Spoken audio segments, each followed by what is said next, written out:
Bienvenue à Parole et Vie. Nous prions que le Saint-Esprit comble vos cœurs par l'amour de sa parole. Ecclésiaste 3, versets 1 à 22. Dieu fait toutes choses bonnes en son temps.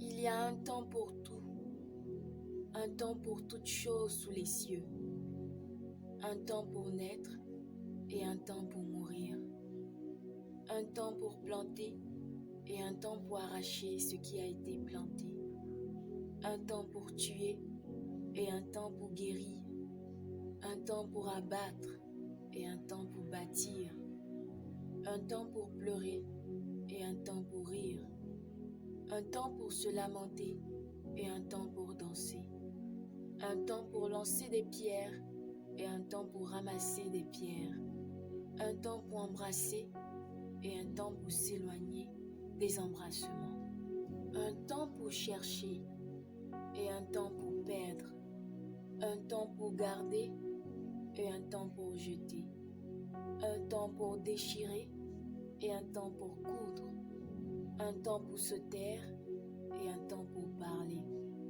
un temps pour aimer et un temps pour haïr, un temps pour la guerre et un temps pour la paix. Quel avantage celui qui travaille retire-t-il de sa peine? J'ai vu à quelle occupation Dieu soumet les fils de l'homme. Il fait toutes choses bonnes en son temps. Et même, il a mis dans leur cœur la pensée de l'éternité, bien que l'homme ne puisse pas saisir l'œuvre que Dieu fait, du commencement jusqu'à la fin.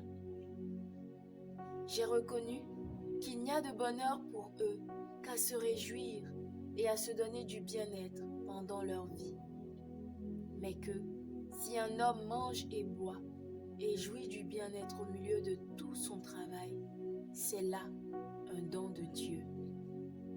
J'ai reconnu que tout ce que Dieu fait durera toujours, qu'il n'y a rien à y ajouter et rien à en retrancher, et que Dieu agit ainsi afin qu'on le craigne. Ce qui est a déjà été, et ce qui sera a déjà été, et Dieu ramène ce qui est passé.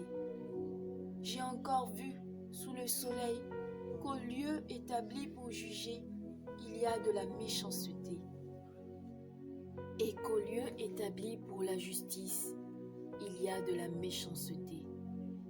J'ai dit en mon cœur, Dieu jugera le juste et le méchant, car il y a un temps pour toute chose et pour toute œuvre. J'ai dit en mon cœur, au sujet des fils de l'homme, que Dieu les éprouverait et qu'eux-mêmes verraient qu'ils ne sont que des bêtes. Car le sort des fils de l'homme et celui de la bête sont pour eux un même sort. Comme meurt l'un, ainsi meurt l'autre. Ils ont tous un même souffle, et la supériorité de l'homme sur la bête est nulle, car tout est vanité. Tout va dans un même lieu. Tout a été fait de la poussière, et tout retourne à la poussière. Qui sait si le souffle des fils de l'homme monte en haut, et si le souffle de la bête descend en bas dans la terre? Et j'ai vu qu'il n'y a rien de mieux pour l'homme que de se réjouir de ses œuvres. C'est là sa part, car qui le fera jouir de ce qui sera après lui? Amen, amen, amen. Nous prions que la parole de Dieu porte du fruit en vos cœurs. N'oubliez pas de répandre cette parole autour de vous, de vous abonner à notre page et de partager la vidéo. Que Dieu vous bénisse.